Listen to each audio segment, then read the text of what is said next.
And what is going on, everybody? It's your boy Christian Ballard here, Ballard Sports Media, coming at you live, looking at the Crimson Tide. I thought about recording this one, but at the same time, I figured I wasn't going to mess with downloading it and everything tonight. It's kind of late. I wanted to go ahead and get something like this out. I figured I'd just do a small live stream. So we got in here Will Thorogood. What's going on, buddy? What's up, X-Wing? What's up, Jacob Watson? This is just a quick preview of the Crimson Tide in men's basketball so far, off to an amazing 3-0 start here, year 3 of Coach Nate Oats.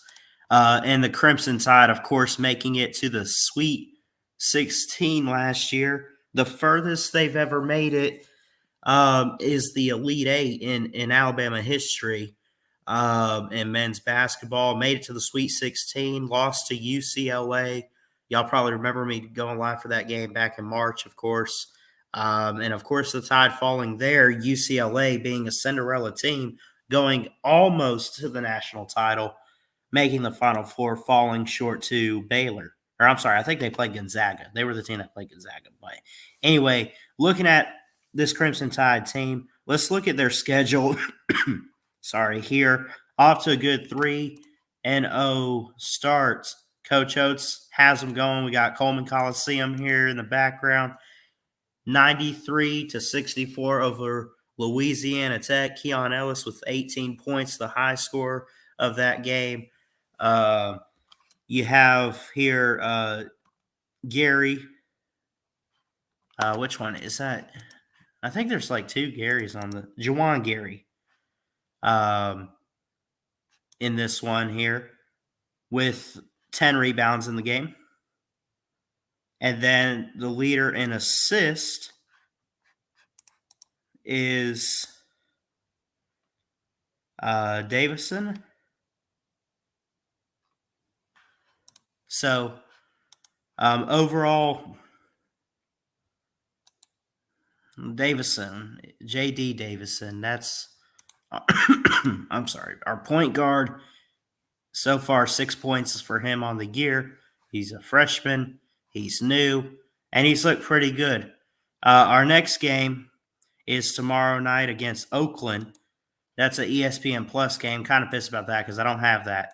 But so far, a 3-0 start. And we'll get to the schedule here. I guess we could go ahead and look at it, but La Tech, 93-64. Louisiana Tech's got some good defense, holding us to 93 in that one.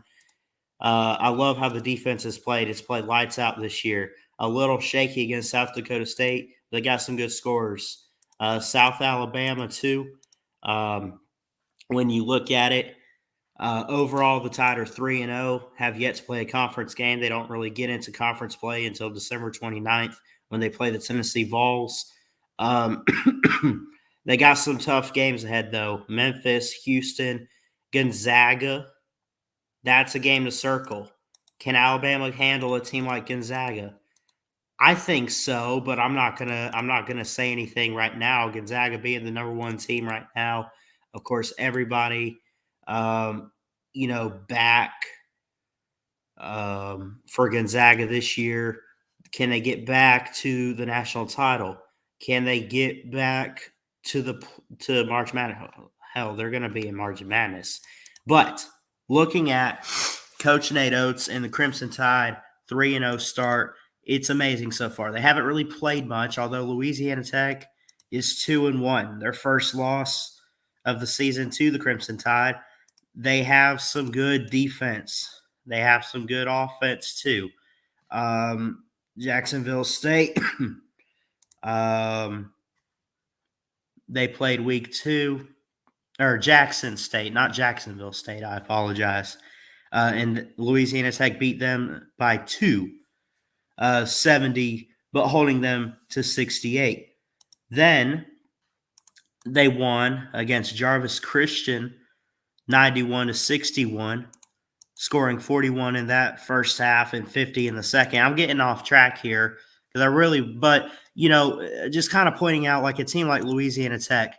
I think it's going to be a good team this year. So getting a win like that, at least for right now, in my opinion, is a good quality win um, for Alabama, South Dakota State. It is okay. They put up a little bit more points. The defense was a little shaky there in that game, but the offense ultimately pulling it out. 104 points last week in this win. Javon Quinterly had 26 points in that game. Did not attempt any free throws. He was 11 of 24 on his field goals. Keon Ellis had the most rebounds in 13, 8 on defense, 5 on offense. Javon Quinterly, again, he assists. Javon Quinterly, I think, is going to have a hell of a year this year. I think he's going to break out. He's got 8 assists in this game. Alabama had a 48.8 field goal percentage, 47 rebounds. Let me oh, no, I hit the wrong one. I don't want to put a video file. Hold on. Share screen. Let's look at this game here, yeah. So, turnovers. Alabama won that. And that was a big issue in Alabama losses last year. Now, they won this one. Hell of a game. But one thing that Nate Oates always talked about in a loss, which Alabama has yet to lose. They're 3-0. They're off to a great start. But one thing that he said was the turnover margin. And, 2 years ago, really, and I saw it improve a little bit last year. They played some close games and could get some good wins. If y'all remember the UCLA game, even though they lost it in March Madness, y'all probably remember me freaking out because we got a game-tying shot to send it to overtime. I was going insane because you just haven't seen that from Alabama. You haven't seen a player or two come in clutch, but I think it was John Petty that we had last year got that shot. But ultimately, when I look at this, the Tide are off to an amazing, amazing start. 3-0.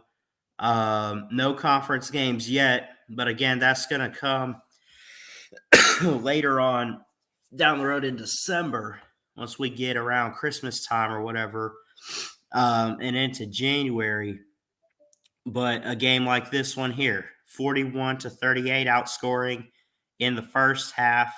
The defense was shaky in that second half, 63, gave up 50. So they gave up, I guess, 12 more than they did in the first. But ultimately, the difference maker was that offense did not slow down.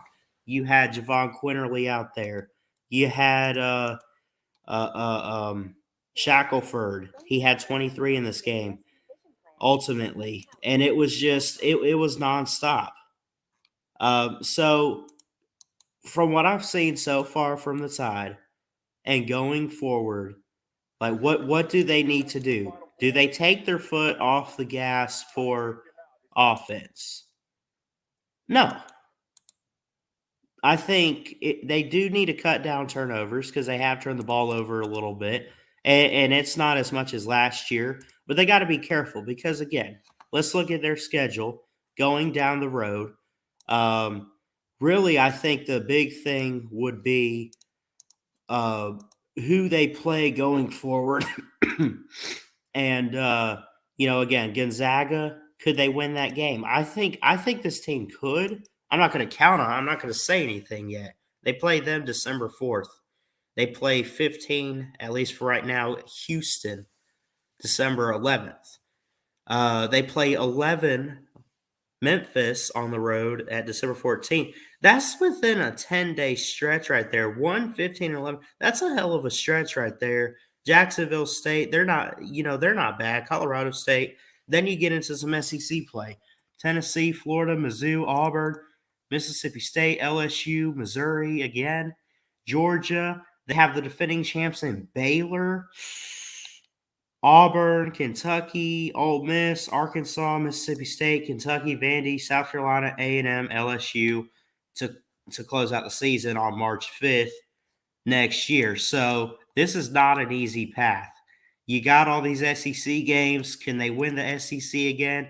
They absolutely could. Does Kentucky get back to it? Does Auburn pick it up with Bruce Pearl and what those guys are going to do? They might. Alabama's path to a title in basketball this year is 10 times more difficult, if I had to say it right now, than it was last year. And that's saying a lot because they bring a lot back. They really didn't lose much. But the schedule and everything, you look at the SEC, you look at teams like Gonzaga and Houston, um, and Baylor. You know, these are teams that are not going away. Gonzaga was undefeated before the title loss last year. Say whatever you want about their schedule, say whatever. They are a scoring machine. That's a game you want to circle. You got Baylor on the schedule there. That's a game you want to circle. You know, there's some games. Can Alabama, can they win a title? Yes. But it's a tough pass or a tough path. You got Antoine Watson, Drew Timmy for for Gonzaga, Joe Few. You had Mark Few, or Mark Few's actually the coach. I'm sorry. I guess it's his son, Joe Few. There's quite a few guys on there, right? Most points is by Drew Timmy at 19.3 so far on the season. We know what Gonzaga can do. Baylor, they bring quite a bit back. They have scored in their first 3 games 87, 89, and 92 respectively. They gave up 60 in the first 2 games each, and then they upped it and held the defense. The defense held to 47 in game 3 against Central Arkansas, who's 0-3. So, I mean, yeah, they haven't really played much, but, you know, still, we know what Baylor's capable of. They got to play a team in Stanford on Saturday. They got to go play Arizona State. They play teams like Oregon and Villanova, who are ranked currently. They're going to play teams like Oklahoma, TCU, Iowa State, and so on, you know. And again, I mentioned, you know, the game in January on the 29th with Alabama. That's at Coleman Coliseum. You imagine what that would do for Alabama, what it would do for Nate Oats and his legacy right now. Honestly, that would be huge. What do I expect? Right? I'll say this.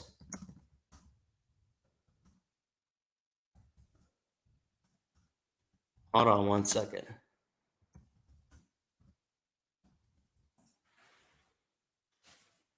What to expect this year? What do I expect? I expect to see turnovers be cut down. I expect, you know, and Nate said, you know, we want to play very fast. We want to play a team that you know doesn't turn over, that knows how to score, that knows how to play physical, fast, and just be electric. And these guys are fast. That they have. I mentioned Quinterly. I mentioned Jaden Shackelford. You know, or Jones. I mean, there's quite a few. So, I mean, look, it's not an easy path ahead, but I think Alabama can do it. I'm worried about teams like Tennessee. I'm worried about Auburn. I'm worried about, you know, even Georgia's pretty good in basketball. I'm worried about really any team in the SEC in basketball. I mean, it's like football. You know what I'm saying? They got Kentucky February 19th. This is all like a couple months down the road. Don't get it twisted. We're just getting started with all this. Great 3-0 start so far. Do I expect Alabama to do what Gonzaga did last year, go undefeated? Hell no. No. They might drop that Gonzaga game. That's okay. I think with this stretch here, Gonzaga, Houston, and Memphis, especially back to back, you got one on a Saturday, then you take a week off, play another team on a Saturday. 3 days later, you go on the road and play a ranked Memphis. Now, they might not be 1, 15, and 11 in this order. Like they might change by the time you play them, but they're going to be ranked somewhere, and you need, you know, like picking teams for March Madness is like what they do with the playoff. They look at resumes. They value conference winners, of course, but not every team of 100 and or whatever it is, right? For March Madness, like not everyone's going to be a conference champion. So what do? You take the teams that have quality wins. Quality wins are ranked wins. And if you have wins against unranked teams that aren't good, then you better look good and not look horrible against a team that you shouldn't look horrible against. You know? Um, Gonzaga, Houston, and Memphis. I'm willing to bet that they only get one of those games in that stretch. They only win one of them. I'd say most likely Memphis. I don't think they win all three. I would hope, obviously, as a fan. But I'd say they're going to drop at least two of these. That's my opinion. Tide fans, let me know. I know you want to win all of them, right? You never want to see your team lose at anything. I pull for Alabama all the way, all athletics. I'm willing to bet they only get only one of those teams there. Though. I think they beat Jacksonville State. Then they beat Colorado State, Tennessee. I'm not sleeping on them. And Rick Barnes, they're amazing. Florida, they're pretty good at basketball too, of course. And what they're building. Um, it's incredible. You know what Mike White has done. Scott Strickland hired him a few years ago, and they beat Milwaukee this afternoon in basketball, 81-45.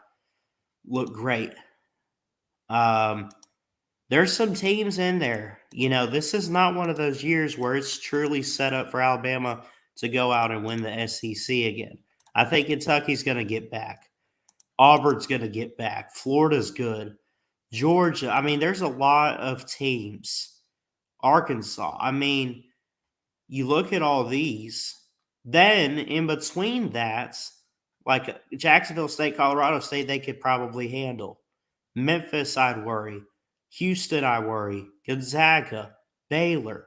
This is not an easy path. Are they going to make March Madness? I'm going to go ahead and say that it's an automatic. I think they make March Madness somewhere. Are they an invitational team or are they an actual seed? I'm not going to bet on any of that yet. I'm not even going to say they're going to win the SEC. I think they definitely can, but it's not an easy path like it was last year. Some teams were down and it all played in their favor and they were that good, but they've lost some key players, but they also bring a lot back. This is going to be fun to watch. It's going to be amazing. Can Alabama take care of business this year? I think so. I'm willing to bet that Alabama will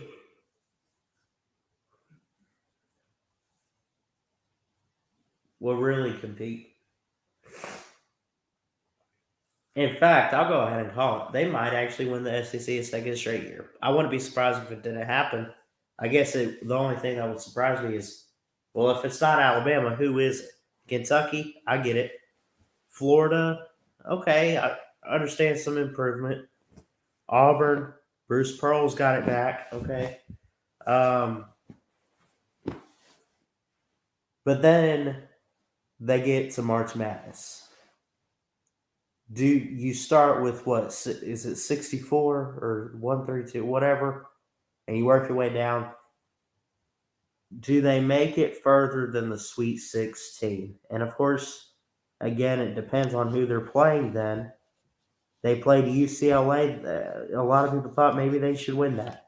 UCLA won that, and they took it by storm to the Final Four.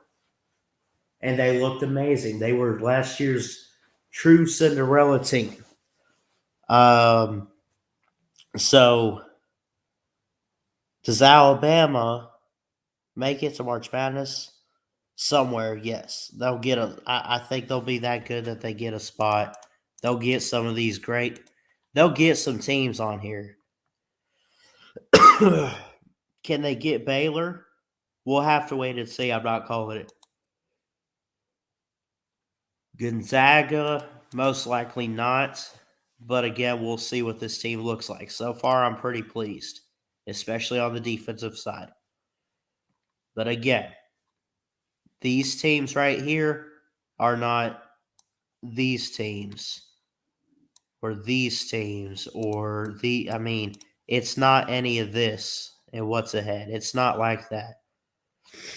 But overall, so far so good for the Tide. And we'll just have to sit back, relax, and see how it all shakes out. Again, they're off to a good 3-0 start. Some key players, Jaden Shackelford, 19 points a game and assist. Javon Quinterly leads the team in assists at 5. Good rebounds. Teams are back. Good action. They got a bright year ahead. I know it. Question is, how far do they go? Keon Ellis, by the way, leads in rebounds on the team, 9.3. Charles Bediako with 2 blocks. He's a center.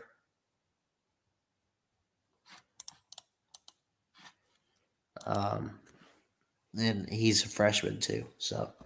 But anyways, guys, I just wanted to come on here. I didn't want to go through it's just kind of late, so I didn't want to stay up recording and trying to upload. So I figured I'd just do a quick live stream for it. But any Bama fans out there, you watching this back, let me know what you think. What will the Tide do this season in men's basketball, year 3 with Coach Oats? Again, want to hear from you guys. They're off to a 3-0 start. They got some great players and some great talent, of course. And overall, just good talent. And they're off to a great start, 3-0. But again, this schedule here that you see, it's a tough road ahead. But you let me know. Gonzaga, Houston, Memphis. Again, I think we at least get one of them. I don't think we'll drop all 3, but at least one would be amazing. Anyway, I'm going to get out of here. I love you guys. Keep your head up. Jesus loves you. Please like, comment, and subscribe right here to Ballard Sports Media for more sports content. And until next time, folks, Ballard Sports Media. Check it out. Love you guys. Keep your head up. And happy Thanksgiving, too. We got that next week. Love y'all. Bye.